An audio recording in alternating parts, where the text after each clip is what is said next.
नमस्कार। इस साल एक मेजर ट्रांजिट होने वाला है पाइसेस की राशि में सैटर्न का ट्रांजिट। और 2.5 साल तक ये ट्रांजिशन रहेगा और 29 मार्च को ये ट्रांजिट होगा। तो पहले हम समझते हैं कि सैटर्न और पाइसेस के साथ में होने से क्या होगा।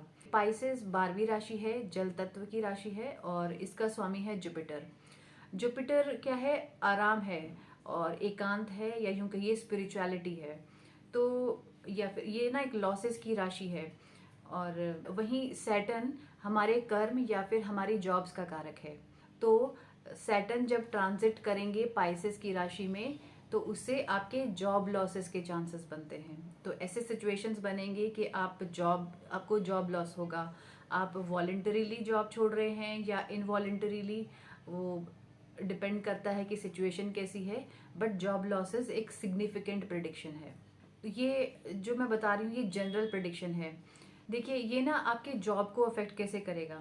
या तो सिचुएशन ऐसी पैदा हो जाएगी कि आपको खुद खुद ब खुद जॉब छोड़नी पड़ेगी। आप चाहे सिचुएशन की वजह से, मतलब प्रेशर की वजह से आपको जॉब छोड़नी पड़ेगी, या फिर आपका जैसे कंपनी की तरफ से ले ऑफ होगा, आपको जॉब से निकाला जाएगा, और या फिर आप खुद से जॉब छोड़ देंगे। तो तीनों ही सिचुएशन में जॉब लॉस हो रहा है। तो देखिए मैं एग्जाम्पल के तौर पे समझाती हूँ। मान लीजिए कि आप किसी कंपनी में काम करते हैं और आप खुद से ही प्लान कर रहे हैं कि मतलब अब खुद का काम करना है, और मतलब एक किसी के अंडर काम नहीं करना है, खुद का काम करना है। क्योंकि पाइसेस ना खुद ब खुद काम करना चाहता है, अपने हिसाब से, अपने कंफर्ट के हिसाब से काम करना चाहता है। तो आप अपना बिजनेस होगा, या फिर आप वर्क फ्रॉम होम करना चाहेंगे, या फिर ऐसी सिचुएशन होगी कि आप जैसे एक कंपनी के दायरे में उस एक टाइम लिमिट में एक स्केड्यूल है, या फिर जैसे एक रूटीन होता है, वो आपका खत्म होता दिखेगा। इस दौरान आप जो है एक कंपनी के लिए काम करते थे एक पर्टिकुलर सेटअप में, अब अपने घर से काम करेंगे और आप मल्टीपल कंपनीज से प्रोजेक्ट ले रहे हैं, उनकी कुछ डेडलाइंस हैं वो आपको मीट करनी है, लेकिन आप काम अपने हिसाब से कर रहे हैं, दिन में कर रहे हैं या रात में कर रहे हैं, अपने स्केड्यूल के अकॉर्डिंग। ठीक है, ये एक सिचुएशन पैदा होगी इस तरह की। या फिर ऐसा होगा कि आप जैसे 40+ मान लीजिए आपकी एज है, और आप एक्सपेक्ट कर रहे हैं कि आपको एक्सपीरियंस इतना है तो आपको प्रमोशन आप एक्सपेक्ट कर रहे हैं, लेकिन प्रमोशन की जगह हो जाएगा ले ऑफ। क्योंकि प्राइवेट ऑर्गेनाइजेशंस जो हैं वो नहीं देखती कि आप इतने इतने साल का, आपको इतने साल का एक्सपीरियंस है। उनको प्रॉफिट चाहिए, वो ना कॉस्ट देखती हैं कि किस पर्सन पे मुझे कितना कॉस्ट लगाना पड़ रहा है। आप इतने एक्सपीरियंस्ड हैं, सैलरी काफ़ी ज़्यादा है आपकी, लेकिन आपको रिप्लेस करने के लिए आप ही की सैलरी में 2 या 3 पर्सन को, एम्प्लॉय को वो हायर कर लेगी कंपनी, क्योंकि वो उतना अफोर्ड कर लेगी और वो आपसे ज़्यादा काम करने के लिए रेडी हैं। क्योंकि ना यंगस्टर्स जो है अभी अभी कॉलेज पास आउट हुए हैं, उनको जॉब करने का एक ज़ील होता है, उनमें एंथुजियाज्म होता है पैसे कमाने का। और क्योंकि आप 40+ एज के हो गए हैं तो इतना हम थोड़ा स्लो लाइफ की तरफ बढ़ जाते हैं उस एज में, और आप इतना टेक्नोलॉजी के हिसाब से खुद को उतना अपडेट नहीं कर पाते हैं या अडेप्ट नहीं कर पाते हैं। और एआई का ज़माना है आजकल।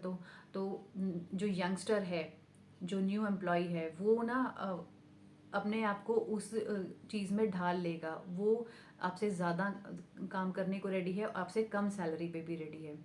तो इसलिए आपका रिप्लेसमेंट जब तैयार है तो आपको ले ऑफ जैसे सिचुएशन फेस करनी पड़ेगी, या फिर आपकी रिटायरमेंट की एज हो गई है, ऐसी सिचुएशन पैदा होगी। क्योंकि अल्टीमेटली क्या करना है, आपको एकांत में लेके जाना है। एकांत कैसे होगा? या तो जॉब लॉस से होगा या फिर रिटायरमेंट से होगा। तो इस तरह के ट्रेंड्स जो हैं वो बनने दिखेंगे। देखिए हमारी कंट्री ना वैसे भी गिग इकोनॉमी की तरफ बढ़ रही है। हमारे जो हेल्पर्स होते हैं, डोमेस्टिक हेल्प हो गया, प्लम्बर हो गया या कोई इलेक्ट्रिशियन हो गया, इनका टाइम जो है अब आगे आने वाले समय में इनकी जो वैल्यू कह लीजिए या इनका काम जो है वो बढ़ेगा, या इनकी सैलरी भी बढ़ेगी। वो अपने हिसाब से काम करते हैं अपने टाइम के अकॉर्डिंग। और इसके अलावा जैसे मैंने बताया कि वाटर एलिमेंट तो क्योंकि मेन है, तो नेचुरल कैलामिटीज जैसे सिचुएशंस होंगे, मतलब वाटर एलिमेंट जो है ना वो मुद्दा रहेगा। मतलब कुछ ना कुछ होगा किसी ना किसी वजह से, पानी की वजह से, चाहे आपका हेल्थ इशू हो आपकी बॉडी में वाटर डिसबैलेंस की वजह से। और रिसेंटली हमने देखा भी है कि दिल्ली इलेक्शंस में यमुना नदी का जो पानी है वो काफ़ी पोल्यूटेड है। तो ये मुद्दा काफ़ी प्रोमिनेंट था उन इलेक्शंस में। देखिए, ऐसा नहीं है कि 29 मार्च को ट्रांजिशन होना है तो उस दिन सडनली कुछ हो जाएगा। तो ये ट्रेंड्स जो होते हैं या सिचुएशंस जो होती है वो स्लोली स्लोली थोड़ा पहले से ही स्टार्ट हो जाती हैं। तो ये था जनरल जो है कैसा फ्लेवर रहेगा या क्या एलिमेंट रहेगा इन दोनों के साथ में होने से। तो अब हम बात करेंगे हर एक राशि के बारे में। जैसे पहली राशि है एरीज की राशि, जिसका पाइसेस जो है वो 12वें घर में है, और सैटर्न के आने से क्या होगा, जॉब लॉस या रिटायरमेंट की, क्योंकि मोक्ष का घर है ना, तो रिटायरमेंट जैसे सिचुएशन पैदा हो रहे हैं। इनफैक्ट अगर आप खुद से जॉब छोड़ रहे हैं और मतलब सेल्फ इंट्रोस्पेक्ट करने, आपको सेल्फ इंट्रोस्पेक्शन करना है, या आप स्पिरिचुअलिटी की तरफ इंक्लाइंड हो जाएंगे, क्योंकि एकांत है, स्पिरिचुअलिटी क्या एकांत में ही प्रैक्टिस होती है।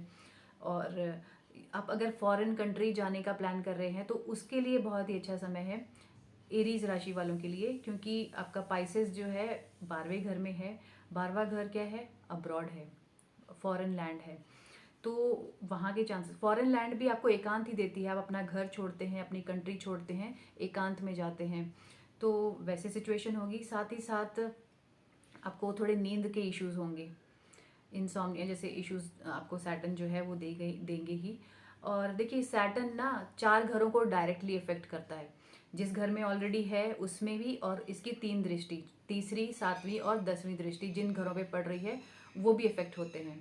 तो जैसे कि 12वें घर में अगर सैटर्न है, सैटर्न पाइसेस की राशि है, सैटर्न आएंगे, तो एरीज राशि वालों की बात कर रही हूँ मैं।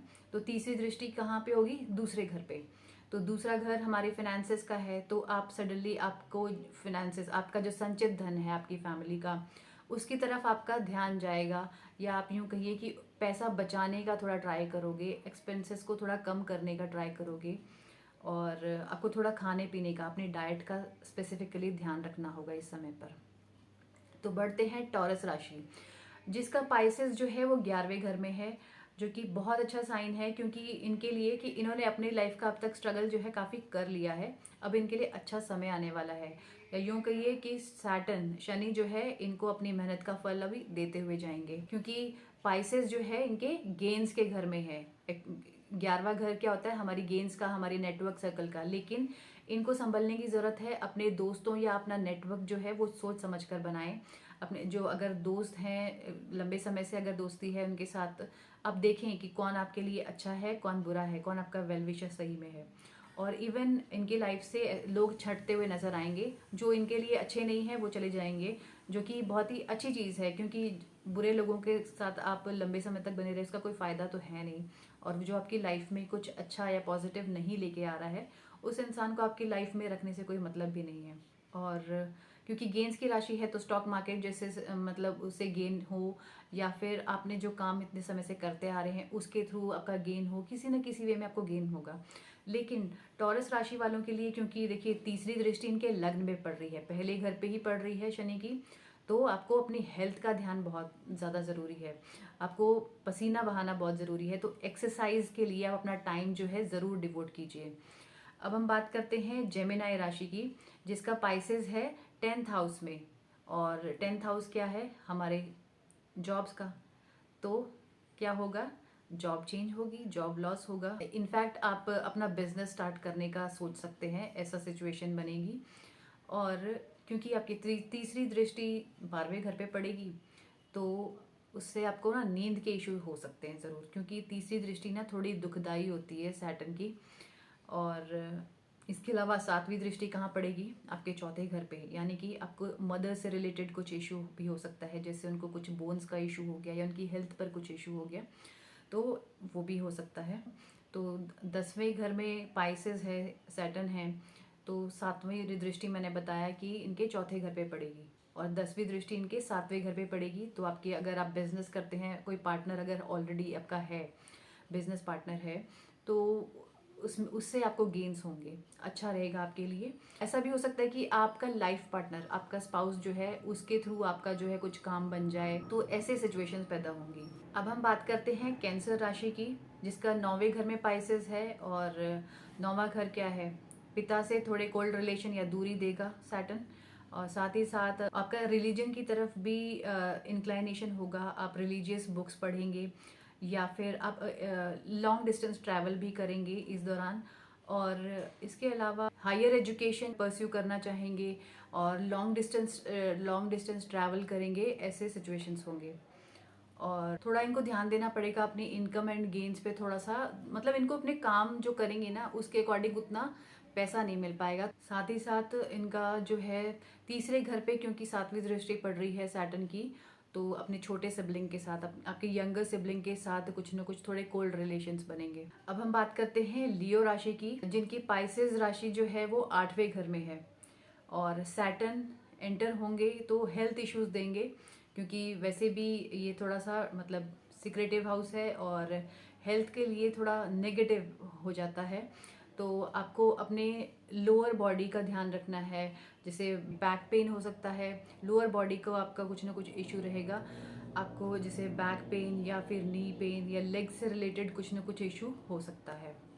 और क्योंकि सैटर्न इनके 8वें घर में एंटर होंगे ना पाइसेस में, तो सैटर्न किसके 6ठे घर के मालिक हैं, तो इनको अपने दुश्मनों पर विजय मिलेगी, ये निश्चित है। अब हम बात करते हैं वर्गो की, जिनकी पाइसेस राशि 7वें घर में है। तो अगर आप मैरिड हैं तो थोड़ा संबंध जो है पार्टनर के साथ थोड़े दूरियां आ जाएंगी और आपका इंक्लाइनेशन थोड़ा स्पिरिचुअलिटी की तरफ जाएगा।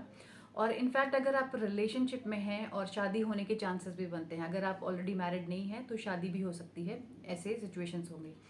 और बिजनेस में भी अगर, क्योंकि बिजनेस पार्टनरशिप का भी घर है ये, तो same goes with business partnership, क्योंकि अगर आपके ऑलरेडी लॉन्ग टर्म से कोई बिजनेस पार्टनर है, आप उनको अच्छी तरह से जानते हैं, पहचानते हैं, जानते हैं कि कैसे हैं वो, तो उनके साथ जो है थोड़ा इशू भी हो सकता है आपको सडनली कुछ ना कुछ बिजनेस से रिलेटेड।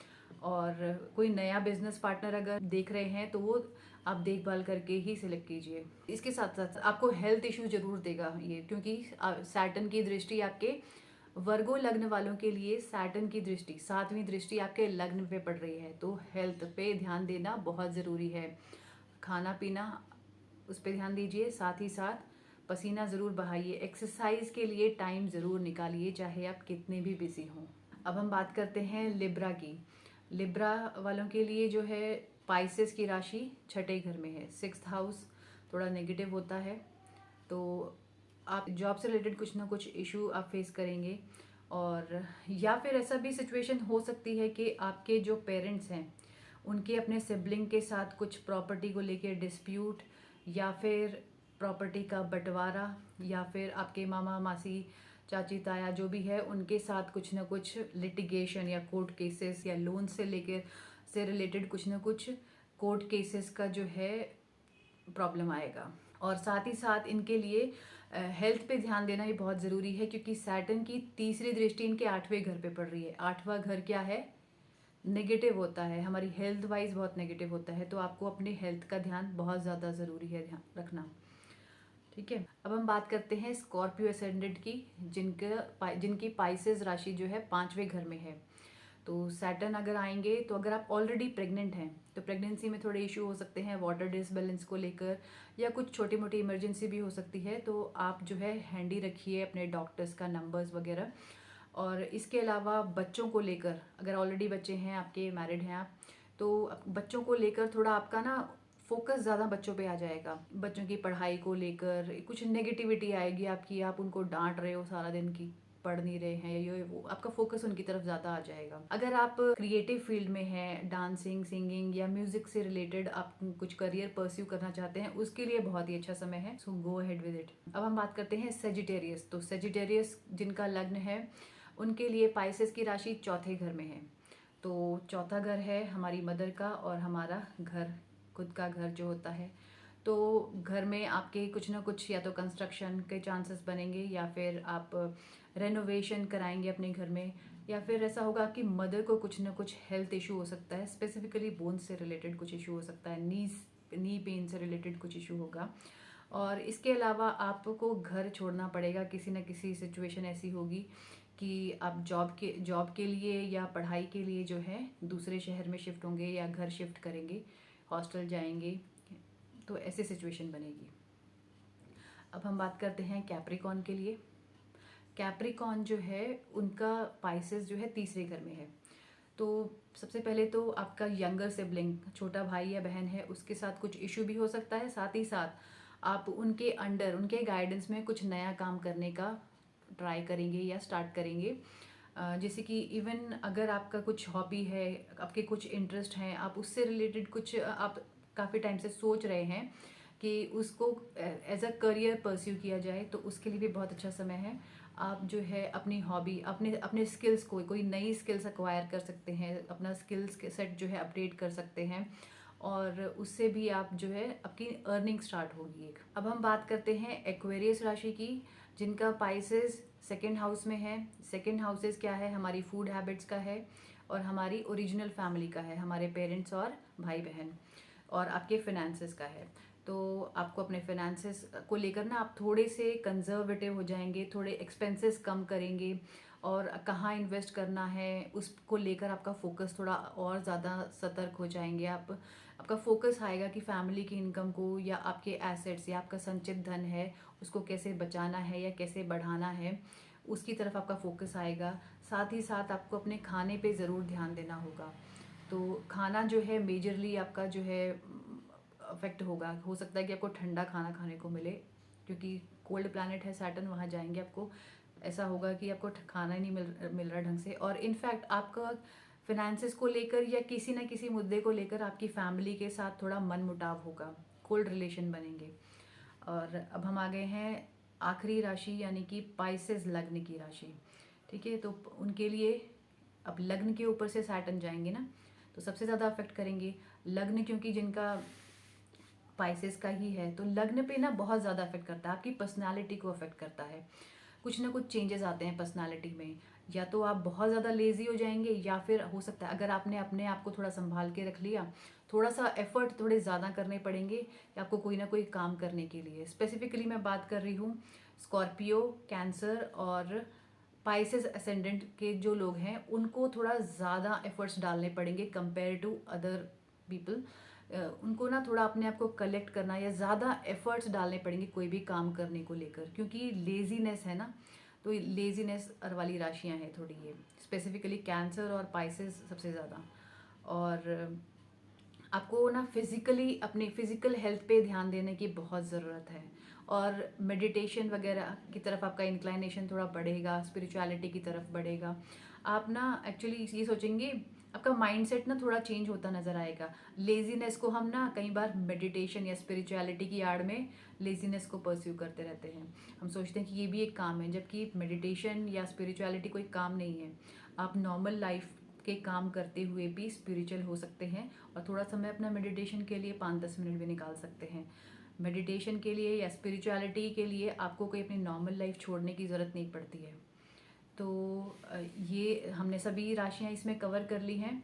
तो पहले आप समझिए कि एक्चुअली हम ना मोस्टली सैटर्न से हम डरते हैं कि सैटर्न है तो पता नहीं क्या होगा, बहुत प्रॉब्लम देंगे, जबकि सैटर्न एक स्ट्रिक्ट टीचर की जैसे है। जैसे आपको काम दिया कुछ करने के लिए, क्योंकि सैटर्न क्या है, मेहनत मांगते हैं कि आपको मेहनत करनी है, अपना कर्म करना है, और थोड़ा हम्बल रहना है। स्पेसिफिकली आपके अंडर जो लोग काम करते हैं उनके लिए, आपकी डोमेस्टिक हेल्प हो गया, या हम जिनसे हेल्प लेते हैं, कोई प्लम्बर हो गया, इलेक्ट्रीशियन हो गया, या आप बॉस हैं और आपके अंडर एम्प्लॉयज़ हैं, तो उनके साथ कैसे बिहेव करते हैं। तो सैटर्न आपको हम्बल बनाते हैं, वो चाहते हैं कि आप हम्बल हो जाएं, थोड़ा विनम्र होकर बात करें सबसे, और आपसे मेहनत मांगते हैं। आप मेहनत कीजिए तो आपको ज़रूर जाते हुए वो फल देके जाएंगे। तो डरने वाली तो कोई बात ही नहीं है। और ये मैंने ओवरऑल आपको बताया है कि हर असेंडेंट के लिए कैसा फ्लेवर रहेगा, मतलब क्या चेंजेस आएंगे उनकी लाइफ में। बट इसके अलावा थोड़े एलिमेंट्स चेंज भी हो जाते हैं अगर जिस घर में पाइसेस आपका है और उसके साथ में कोई और प्लैनेट बैठा है। जैसे कोई भी प्लैनेट बैठा है तो उसमें सैटर्न के आने से थोड़ा एलिमेंट चेंज हो जाएगा आपकी लाइफ में। वो पॉजिटिव भी हो सकता है या नेगेटिव भी हो सकता है। और फॉर एग्जाम्पल जैसे लग्नेश अगर वहाँ बैठे हैं, आपका लग्न लॉर्ड बैठा है साथ में, तो लग्न लॉर्ड है तो आपकी लाइफ में सबसे ज़्यादा इम्पैक्ट करता है। आपकी लाइफ उसी के अराउंड जो है, आपकी पर्सनालिटी जो होती है, आपका माइंडसेट जो होता है उसके जैसा ही होता है, और तो वो आपको अफेक्ट करेगा। अगर मान लीजिए कोई और प्लैनेट है जो लग्न लॉर्ड नहीं है, किस घर का वो मालिक है वो प्लैनेट, उससे भी आपकी लाइफ में जो एलिमेंट जो चेंज होंगे उनका फ्लेवर चेंज हो जाएगा। वो पॉजिटिव होगा या नेगेटिव होगा उस पर भी डिपेंड करता है। तो जैसे मान लीजिए मून बैठा है साथ में, मान लीजिए कि पाइसेस की राशि में मून है, तो एक्सट्रीमली इमोशनल साइन है और एक्सट्रीमली लेज़ी भी साइन है, साथ में पाइसेस भी लेज़ीनेस का कारक है। तो आप तो मतलब लेज़ीनेस किसी ना किसी तरह से आपका मन भटका ही रहेगा, और आप इमोशनल, या क्योंकि वाटरी साइन हो गए दोनों, मून भी वाटर है, वाटर को रिप्रेजेंट करता है। तो इस तरीके से ना आपकी लाइफ में फ्लेवर्स चेंज होंगे या एलिमेंट्स चेंज होते जाएंगे, जैसे जैसे आपकी जो पाइसेस की राशि है उसके साथ में अगर कोई प्लैनेट बैठा है ना, और सैटर्न भी साथ में आ जाएंगे, तो थोड़ा वो भी ऐड ऑन हो जाएगा। तो ये मैंने आपको प्रेडिक्शंस बताए हैं पाइसेस के, सैटर्न, पाइसेस और सैटर्न के ट्रांजिशन के। और इस वीडियो के बारे में आपके विचार जो है कमेंट में ज़रूर बताइएगा, और इस वीडियो को लाइक और शेयर कीजिए, और ऐसे ही मेरे एस्ट्रोलॉजी के वीडियोस को देखने के लिए आप मेरे चैनल को सब्सक्राइब कर सकते हैं। Thanks for watching.